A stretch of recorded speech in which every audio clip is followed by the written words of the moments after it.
ఇందాకే మన YSR Congress party Tadepalli office నుంచి ఒక పత్రికా ప్రకటన రిలీజ్ చేశారు. పార్టీ అధ్యక్షులు శ్రీ వైఎస్ జగన్మోహన్ రెడ్డి గారి ఆదేశాల మేరకు నంద్యాల జిల్లాకు చెందిన శ్రీ బైరెడ్డి సిద్ధార్థరెడ్డి గారిని పార్టీ రాష్ట్ర యువజన విభాగ వర్కింగ్ ప్రెసిడెంట్గా నియమించడమైనది పార్టీ కేంద్ర కార్యాలయం. సో పార్టీ రాష్ట్ర యువజన విభాగ వర్కింగ్ ప్రెసిడెంట్, యూత్ ప్రెసిడెంట్గా వైఎస్ఆర్ కాంగ్రెస్ పార్టీ సిద్ధార్థరెడ్డికి అవకాశం ఇచ్చింది. ఇది చాలా చాలా మంచి పరిణామం. ముందుగా మనందరి తరపున సిద్ధార్థ్కు all the best and congratulations and best wishes.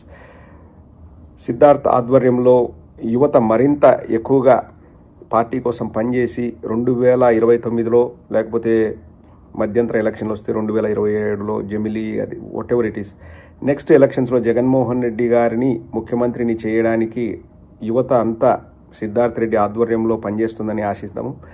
చాలామంది ఎలక్షన్స్ అయిపోయినప్పటి నుంచి ఏందన్నా అట్లే ఉంది, ఏం మార్పు ఉందన్నా, ఏం మార్పు తీసుకొస్తున్నారన్నా, ఏమి చేయట్లేదన్నా, ఇలా అలా అలా అంటున్నారు.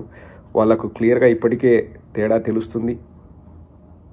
మన ప్రధాన కార్యదర్శులు కానీ లేకపోతే వర్కింగ్ ప్రెసిడెంట్లు కానీ అందరినీ కొత్త వారికి అవకాశం ఇస్తున్నారు.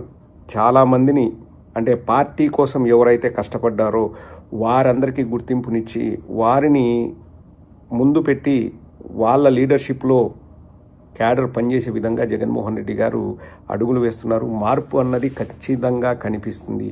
మనకు కావాలి అన్నట్లు ఒక రోజులోనే అన్ని మార్పులు చేయడానికి ఏ పార్టీకి కూడా అది కుదరదు. ఇప్పుడు ఈ మార్పు చేసాము, రేపొద్దున ఇంకో మార్పు చేద్దాం, ఎల్లుండి ఇంకొక మార్పు చేద్దాం, అట్లా ఉండదు.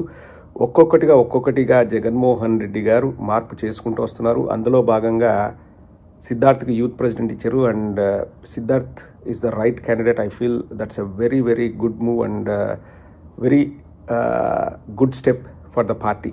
సో రాష్ట్రంలోని యువత అంతా కూడా సిద్ధార్థ్ ఆధ్వర్యంలో, నేతృత్వంలో మరింత ఉత్సాహంగా పనిచేయాలని కోరుకుందాము.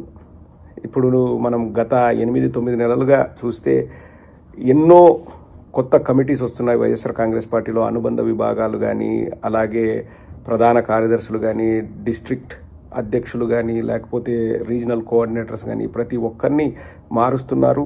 అది మార్పు మంచికి సంకేతం. అందరూ కూడా ఇప్పుడు నియమితులైన వాళ్ళందరూ కూడా బాగా పార్టీ కోసం కష్టపడ్డ వాళ్ళు, అహర్నిశలు కష్టపడ్డ వాళ్ళకే అవకాశాలు ఇస్తున్నారు. సిద్ధార్థ్ని ఒక నంది కొట్టుకూరుకో లేకపోతే నంద్యాల డిస్ట్రిక్ట్కో పరిమితం చేయకోకుండా రాష్ట్రం మొత్తం అతని సేవల్ని ఉపయోగించుకుంటే అది పార్టీకి చాలా మంచిది. యూత్లో విపరీతమైన క్రేజ్ ఉంది సిద్ధార్థ్కి అండ్ సిద్ధార్థ్ కూడా బాగా పార్టీ ఆశయాల్ని ముందుకు తీసుకెళ్లగలడు. మనం గమనిస్తే చెవిరెడ్డి భాస్కర్ రెడ్డి అన్నకి అనుబంధ విభాగాలు ఇవ్వడం కూడా నేను చూస్తున్నా అండి. నేను బాగా క్లోజ్గా వర్క్ చేస్తున్నాను చెవిరెడ్డి అన్నతో. కోర్స్ పార్టీలో అందరూ మనకు పరిచయము, వాళ్ళు ఎట్లా పనిచేస్తారో మనకు తెలుసు. అంటే వ్యక్తిగత పరిచయాల కంటే కూడా బయట మనకు కనిపించేది చాలా ముఖ్యం. ఇప్పుడు నాకు తెలుసు, మాకు తెలిసిన వాడు కాబట్టి ఎస్ అతను బాగా పనిచేస్తారు అనడం కంటే కూడా బయట వాళ్ళు ఏమేమి మార్పులు చూపిస్తున్నారు, ఏమేమి ప్రక్రియలు జరుగుతున్నాయి పార్టీలో అన్నది చాలా చాలా ముఖ్యం. చెవిరెడ్డి అన్న వచ్చిన తర్వాత అనుబంధ విభాగాల్లో ఆల్మోస్ట్ అందరికీ అంటే పార్టీ కోసం ఎవరైతే కష్టపడ్డారో అక్కడున్న లోకల్ లీడర్స్తో మాట్లాడి వాళ్లకు మంచి మంచి అవకాశాలు ఇవ్వడం జరిగింది. అండ్ ఆల్సో డిస్ట్రిక్ట్ అధ్యక్షులు కూడా వాళ్ళు పార్టీ కోసం పనిచేసిన వాళ్ళని గుర్తించి ఇస్తున్నారు. 1-2 అంటే 1-2 అసంతృప్తులు ఉండొచ్చు, మాకు ఎందుకు రాలేదు, వాళ్ళకొచ్చే వీళ్ళకొచ్చే మాకు రాలేదు అనే వాళ్ళు కూడా ఉంటారు. ఖచ్చితంగా మీరు పార్టీ కోసం మాత్రం కష్టపడండి, మీకు అవకాశాలు వస్తాయి, తప్పకుండా అవకాశాలు వస్తాయి. జగన్మోహన్ రెడ్డి గారు వెరీ వెరీ క్లియర్గా ఉన్నారు.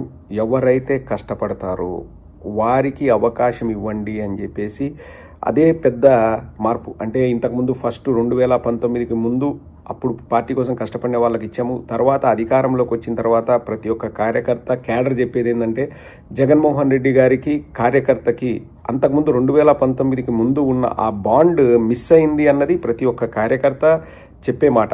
అంటే ప్రతిదీ ఏది నాకు పని కావాలి, నాకు డబ్బులు కావాలి, నాకు పదవి కావాలి, ఇది కాదు. ఆ ఒక బంధం ఉన్నింది, ఆ బాండ్ ఉన్నింది, అది మిస్ అయింది అని. అది ఎందుకు మిస్ అయిందన్నది ఈ 9-10 నెలల్లో పార్టీ కూడా దాన్ని అనలైజ్ చేసింది. వాళ్ళు ప్రతి నిమిషం మనం ఏం చేస్తే ఇంకా ఎక్కువ మన క్యాడర్తో ఉండాలి అనేది వాళ్ళు ఆలోచించి ఇప్పుడు కమిటీలు వేస్తున్నారు, పదవులు ఇస్తున్నారు. అందులో ప్రతి ఒక్కరికి అంటే సముచిత స్థానం కల్పిస్తున్నారు. అండ్ జగన్మోహన్ రెడ్డి గారు ఒక్కటైతే వెరీ క్లియర్గా చెప్పారండి. అది నేను జగన్మోహన్ రెడ్డి గారి మాటగానే నేను చెప్తున్నా. ఇంక ఇది అఫీషియలా లేకపోతే అఫీషియల్ స్పోక్స్ పర్సన్ అవసరం లేదు. ఎందుకంటే నాతో స్వయంగా జగనన్న చెప్పిన మాటలే నేను చెప్తున్నాను. మనం కార్యకర్తకి మంచి చేస్తాం. ఇంతకుముందు అధికారంలో ఉన్నప్పుడు what ever the reason it is, కొందరిని మనం కలవలేకపోయామా, కొందరిని అంటే వాళ్ళు అనుకున్నంతగా మనం వాళ్ళకి చేయలేకపోయామా అన్నది ఉంది. బట్ కార్యకర్తలకి మంచి చేస్తాం. అండ్ ఆల్సో కేతిరెడ్డి అన్న చెప్పినా, సిద్ధార్థ్ చెప్పినా, ఇంకొకటి చెప్పినా ఒకటే అంటున్నాం. 2029లో మనం అధికారంలోకి వచ్చిన తర్వాత మాత్రం చాలా డిఫరెంట్గా ఉంటుంది. ప్రజలకు మంచి చేయాలనేది జగన్మోహన్ రెడ్డి గారికి నరాన ఉంది. దాంట్లో ఎటువంటి మార్పు ఉండదు. అందరికీ మంచి చేస్తారు. కానీ మన కార్యకర్త అన్నవాడికి మాత్రం ఖచ్చితంగా ప్రిఫరెన్స్ ఇస్తాడు. అది నేను జగనన్న మాటగా నేను చెప్పగలను. ప్రతి విషయంలోనూ జగనన్న ఆలోచించేది మన కార్యకర్తకి మనం మంచి చేయాలి. అందులోనూ వాళ్ళు ఎంత ఇబ్బంది పెట్టారో మన కార్యకర్తల్ని మనం చూస్తూనే ఉన్నాం. ఎలక్షన్స్ అయిపోయినప్పటి నుంచి 2019లో జగన్మోహన్ రెడ్డి గారు అధికారంలోకి వచ్చిన తర్వాత ఒక్క తెలుగుదేశం కార్యకర్తను కూడా ఇబ్బంది పెట్టింది లేదు, ఒక్క అరెస్ట్ చేయలేదు. కానీ ఇప్పుడు మన కార్యకర్తలని అవుట్ రైట్గా 300 మంది పైన 400 మంది పైన కేసులు పెట్టారు. ఒక్కొక్కడి పైన మళ్ళీ 4-5 కేసులు.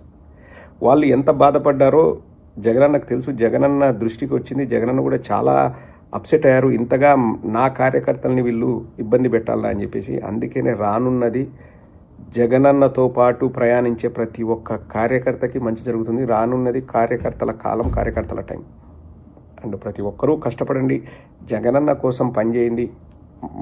నా ఫీలింగ్ ఎప్పుడు ఒకటే అండి. ఈ పార్టీ మనది, వైఎస్ఆర్ కాంగ్రెస్ పార్టీ మనది. దానికి అధ్యక్షుడు మన అన్న. మన పార్టీ కోసం మనం కష్టపడదాం. మళ్ళీ చెప్తున్నానండి, ప్రతి ఒక్కడికి పదవి రావాలని లేదు, ప్రతి ఒక్కడికి వస్తుందని కూడా నేను చెప్పను. కష్టపడ్డ వాళ్ళు అక్కడక్కడ మిస్ అవుతుంటారు. బట్ వాళ్ళు మిస్ అయ్యారంటే 10 మంది గమనిస్తారు. ఖచ్చితంగా దాన్ని పార్టీ పెద్దల దృష్టికి తీసుకెళ్తారు. ఈసారి కాకుండా ఇంకోసారైనా వస్తుంది. బట్ ప్రతి ఒక్కరిని గుర్తించాలన్న ప్రయత్నం, ఆ మార్పు అయితే జరుగుతుంది. అదే పెద్ద మార్పు ఈ 10 నెలల్లో నేను గమనించింది. అండ్ పార్టీ విధి విధానాలు అన్నవి చాలా క్లియర్గా ఉన్నాయి. పార్టీ ఉద్దేశాలు చాలా క్లియర్గా ఉన్నాయి. కష్టపడిన వాడికే పదవి. ఇప్పుడు ఎన్నో రోజుల నుంచి సిద్ధార్థ్ తన బాణి వినిపిస్తున్నాడు. మంచి వక్త, పార్టీ ఉద్దేశాలని ప్రజల్లోకి బలంగా తీసుకెళ్లగలడు. మరీ ముఖ్యంగా యువతను ఉత్తేజపరచగలడు. సో సిద్ధార్థ్కి యూత్ ప్రెసిడెంట్ ఇవ్వడం అన్నది very very apt. And once again from our side congratulations to Siddharth and keep rocking. And ప్రతి ఒక్కరూ, మరీ ముఖ్యంగా యువత, అందరం కలిసికట్టుగా మన పార్టీ కోసం, జగనన్న కోసం పనిచేద్దాం. యువతనే మన పార్టీకి దిశానిర్దేశం చేసేది. వాళ్ళే మన స్ట్రెంగ్త్. మన పార్టీ ఫస్ట్ అక్షరమే యువజన శ్రామిక రైతు Congress. So and all the best for everyone, each and everyone who is working for YSR Congress party. మిమ్మల్ని పార్టీ గుర్తుపెట్టుకుంటుంది. ఇందాకే మన వైఎస్ఆర్ కాంగ్రెస్ పార్టీ తాడేపల్లి ఆఫీస్ నుంచి ఒక పత్రికా ప్రకటన రిలీజ్ చేశారు. పార్టీ అధ్యక్షులు శ్రీ వైఎస్ జగన్మోహన్ రెడ్డి గారి ఆదేశాల మేరకు నంద్యాల జిల్లాకు చెందిన శ్రీ బైరెడ్డి సిద్ధార్థరెడ్డి గారిని పార్టీ రాష్ట్ర యువజన విభాగ వర్కింగ్ ప్రెసిడెంట్గా నియమించడమైనది పార్టీ కేంద్ర కార్యాలయం. సో పార్టీ రాష్ట్ర యువజన విభాగ వర్కింగ్ ప్రెసిడెంట్, యూత్ ప్రెసిడెంట్గా వైఎస్ఆర్ కాంగ్రెస్ పార్టీ సిద్ధార్థరెడ్డికి అవకాశం ఇచ్చింది. ఇది చాలా చాలా మంచి పరిణామం. ముందుగా మనందరి తరపున సిద్ధార్థ్కు all the best and congratulations and best wishes. Siddharth ఆధ్వర్యంలో యువత మరింత ఎక్కువగా పార్టీ కోసం పనిచేసి 2029లో లేకపోతే మధ్యంతర ఎలక్షన్లు వస్తే 2027లో జమిలీ, అది what ever it is, next ఎలక్షన్స్లో జగన్మోహన్ రెడ్డి గారిని ముఖ్యమంత్రిని చేయడానికి యువత అంతా సిద్ధార్థ్ రెడ్డి ఆధ్వర్యంలో పనిచేస్తుందని ఆశిస్తాము. చాలామంది ఎలక్షన్స్ అయిపోయినప్పటి నుంచి ఏందన్నా అట్లే ఉంది, ఏం మార్పు ఉందన్నా, ఏం మార్పు తీసుకొస్తున్నారన్నా, ఏమి చేయట్లేదన్నా, ఇలా అలా అలా అంటున్నారు. వాళ్ళకు క్లియర్గా ఇప్పటికే తేడా తెలుస్తుంది.